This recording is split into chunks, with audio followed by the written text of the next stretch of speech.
Oh, it's that time of year again. The new season is upon us. Who's going down? Who's going to win the league? Don't worry, I got you covered. Let's go!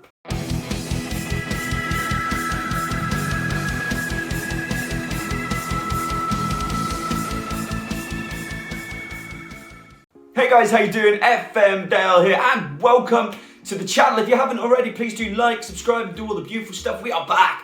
We are back with a new season. I've had a summer off, I've had a great little time, but now I am back and I'm going to help you all with my incredible knowledge of the Premier League. You don't have any knowledge of the Premier League.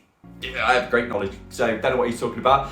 There is a new season upon us, and I have taken it upon myself to tell you already in advance. I'm ruining it for a lot of you. This is where your team will end up. I know. You don't need to know already, but I got the skills. You made an absolute dolly of this last time. Got one right last time.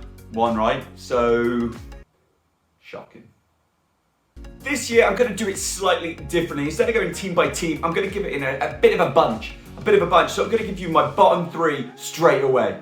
Let me tell you straight away, I've already gone with three teams that I don't think many people have definitely said are going down. I've just got a feeling about them, so there are maybe already shocks about to come your way. Go on then, get the bottom three out.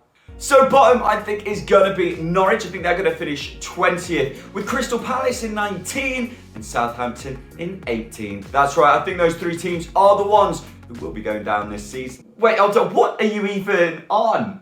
Okay. Let's start with Norwich. The reason I've gone with Norwich is I just don't think they've done enough in the transfer market to stay up. When you look at the team, it's incredibly similar to the one that went down just a couple of seasons ago, and I don't really see any reason why they wouldn't this time. The one star last time was Buendia, and if you watched them in the Championship last year, again, still the start, he's gone. Who have they brought in? Billy Gilmore, unknown. Not the same player though. I do really rate Gilmore, but it does mean for me that I do think Norwich will finish bottom. Then we have Palace jumping in. Palace have not done anything. They've got rid of all of their old players, which I think we all knew they had to do at some point.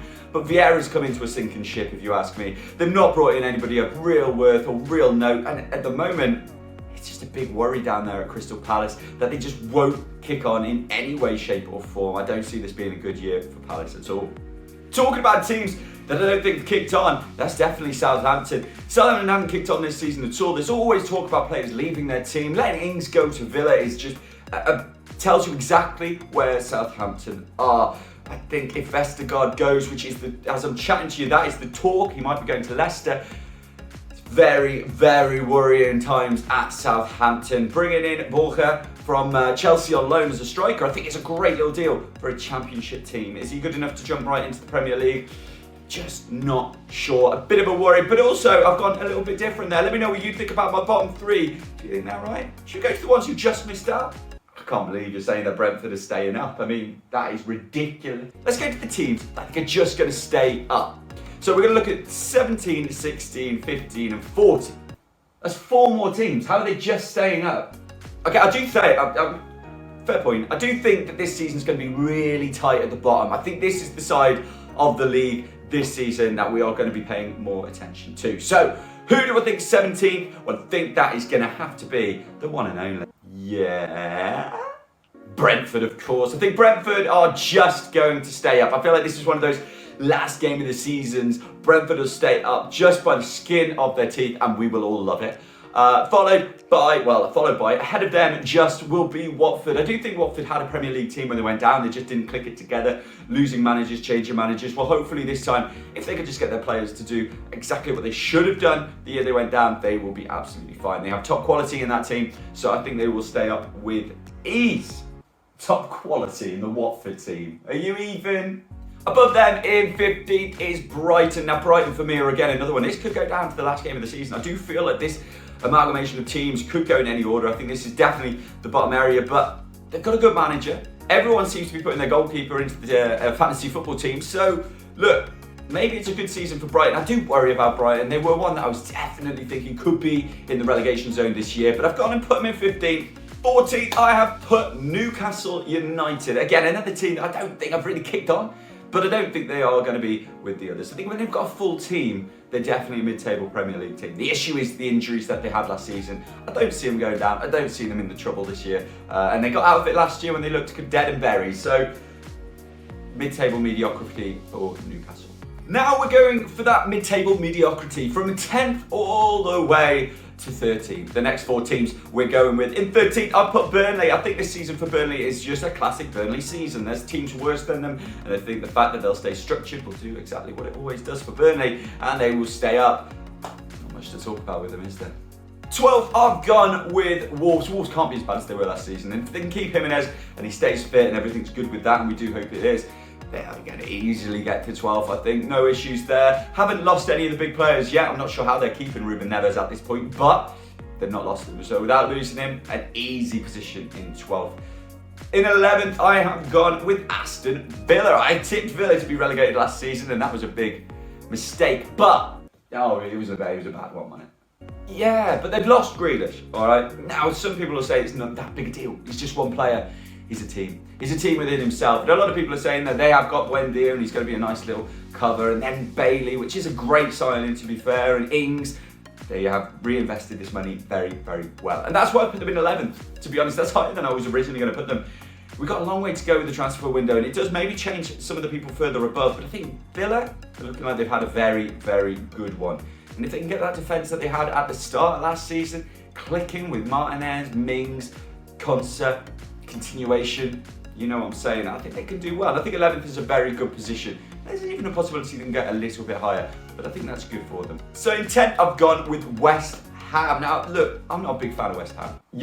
Can you even say that? Not the club, but just sort of, they're bleh, aren't they? They're like Burnley. Anyone who plays in Claret, sorry Villa, it's the same. You just have no care, will or want with them. But I do think they're going to finish 10th. I think they're so structured. The signings they made last season with Kufal and Souček showed that they're very, very clever in the transfer market. And I feel like they will be doing that further down the line, even if they haven't done it quite yet. I do think maybe Lingard will go back there. It's not been happening yet, but I still think he wants to try and make it a Man U. But I do think he may go back there. So that could help them out. Definitely need a striker, but West Ham in 10th for me. We're moving on to the top half of the table. So, you just said 10th. 10th is top half of the table. Shut up. 9th, we're going with Arsenal. What are Arsenal at the moment? They are not the team that they were 20 years ago. They're not the team they were 10 years ago. They're just an absolutely average team. There's no one in there that makes you go, oh yeah, they're going to completely switch on and fly up the table. In fact, you know what? I think 9th is generous this season for them. I feel sorry for Arteta, but the reason that I maybe have less of a strong connection with Arteta is he's just spent 50 million on Ben White. Yes, they needed a defender, of course they did, but they need everything. If you're getting rid of 50 million on one single player, go and look at Villa and see how they can spend the money throughout different players and to add to the team as a collective. I feel like Arsenal, who are big spenders at the best of times, have just spent all of their money in one player, and that one player isn't enough to change the fortunes of the team from last season. It's nice that they've kept Smith Rowe and he will be playing, and with Arteta you do believe that more youngsters will come through. You do have a very good academy at Arsenal, but is it enough? Is it enough? I want to see O'Hare come in. I want to see all these players come into Arsenal to really push them on, because at the moment, it's just not. It's just not.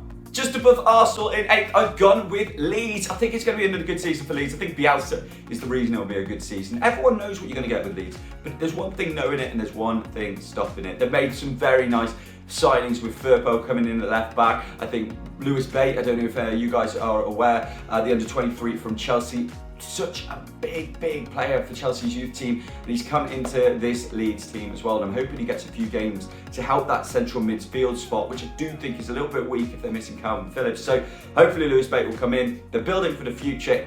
It's exciting times at Leeds, but also, maybe even more importantly with Leeds, fans will be in the stadium, and I do think those Leeds fans, as much as we all hate Leeds, dirty Leeds, they will make a difference. So Leeds will finish 8th. In 7th, and this is all dependent on what happens in the transfer window, but I've gone with Tottenham, okay? I've gone with Tottenham in 7th, and I'm pretty sure that's with Kane. That's how much I'm worried about Tottenham, is that's with Kane that they'll finish 7th. Maybe even without Kane they'll finish 7th, but I just don't see much more from them, to be honest with you. Kane doesn't want to be there. If he goes to Manchester City, what striker do they have? There's talk of Martinez, which is an outrageous signing, but why would you want to go to a club who's on the decline? What do you mean on the decline? I'm really looking forward to a few players this season for Tottenham. I'm looking forward to seeing Dele Alli get games. Let's just give him game time and let's see if we can get the player he used to be. Nuno Espirito Santos is known... Santos? Did you say Santos? Nuno is known for being very good with his players, so he gets the best out of them. Let's get the best out of Dele Alli, please. Let's see more from him. And look, 7th for Tottenham. I'm going with it. I'm sticking with it. In 6th, I'm hoping that Rafa Benitez absolutely smashes it for Everton this season. We saw glimpses of how good they could be under Ancelotti last year. Sometimes they just didn't click perfectly. Now, there's one thing and one manager who's going to make you click, it is Rafa Benitez. He knows exactly and tactically how he needs teams to play to get the results. With those players, the quality that he has at Everton, I do think he can move them up. 6th position, I think they're on the upward trajectory with a good manager. They've got a lot of money background. Maybe they can get past the next two in a few seasons. Maybe Everton could be getting up there, but we saw glimpses of it last season. Calvert-Lewin, what a man. What a man as well. Del, can you hurry up because your hair's drying and it's going all over the place? Yeah, all right. And in 5th place, they're just missing out for another season. It's going to be Leicester. I love Leicester. They're a great team to watch. Brendan Rodgers is doing miracles up there. Their signings seem to be really, really exciting as well. One that we all enjoy to watch. I think no one hates Leicester. I don't think there's a person in the world who hates Leicester. I think they'll just finish outside the Champions League again. It all depends on injuries with them. They've got a manager who sorts out everything fantastically. If they can miss out on the injuries, they can really push this year. Oh, here we go. Champions League. Champions!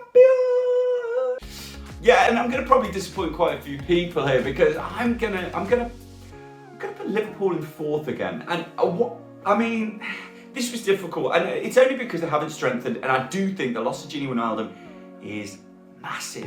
Like, it is so big, and no one's talking about how big this issue is. Like, he's such a good player. He does everything, but he does all the stuff that you're not watching. A lot of people don't see that first, but they should be. He is such a cog in that central spot. If they hadn't had him last season, I dread to think where they would be. So have they replaced him? Not yet. Not yet. In the pre-season, they've looked nice. They've looked decent. They've done little bits. But for me, it's not good enough. Van Dijk coming back is perfect. It's needed, but it's not good enough. Oh, your mum won't be happy with that one. No, she won't. She won't be happy as well when I tell her that I think Man United will finish in 3rd, just above them. I think Man United made some of the great signings in this transfer window. Varane is a great signing. Sancho is a great signing. We'll see if they can do anything more. They're doing very, very well. I feel like if they get Ruben Neves, which is a possibility, their team is looking incredibly complete. But I think at this point, I do feel like 3rd is the position they're probably looking at. I don't think they're hitting the heights of the next 2 teams, but I think that's very good for Man United. Here we go. We're gonna find out who in. Oh, here we go. Who's going to win the league and who's going to come 2nd? All right, so winning the league and coming 2nd, I have put Chelsea in 2nd, Man City to win the league. If they get Kane, what's the point in anyone turning up? Yeah, no, it's true. Chelsea, I think Chelsea are going to have a good season. They're going to have a good season. They've got a good manager. They're boring, but they've got Lukaku coming in. They've got a team now. They've got a team. They've come on back to the Champions League. Look, it's going to be a great season for them. They don't need to worry about it. 2nd or 1st, for me, it's a bit of it's rested on Kane. I do think if they don't get Kane, Man City, it could be a little bit of an issue. But in my head, when I've made this list, they're getting Kane. A lot of people are saying they're not getting Kane. I think they are, and I think they're going to win the league with it. Look at that team. Just look at it top to bottom. Even if they didn't bring in Grealish, but even if it was the same team from last year, I think they're winning the Premier League this year. Their defence is so strong. You build your team on your defence, you win leagues on your defence, you don't win it on the strikers. Loads of teams have decent strikers. You win on how good your defence is, and City's is unbeatable. I think it's the best defence in the league. Obviously bringing in Grealish is going to help the team, it's going to make them more fun to watch. It adds a bit more excitement. Who they lose could be interesting, because let's talk of Bernardo Silva, who I rate massively. And I don't think it's worth leaving, but if he has to be put into a Kane deal, get gone. Bring Kane in and City will win the league. So I'll clip up now with what you can see. I don't know what side it's going to be. The league table as I see it. And you guys let me know what you think. Get into the comments, let me know everything. Remember to like, subscribe, do all the beautiful stuff, and hopefully I'll be here more this season. Toodle pip, y'all.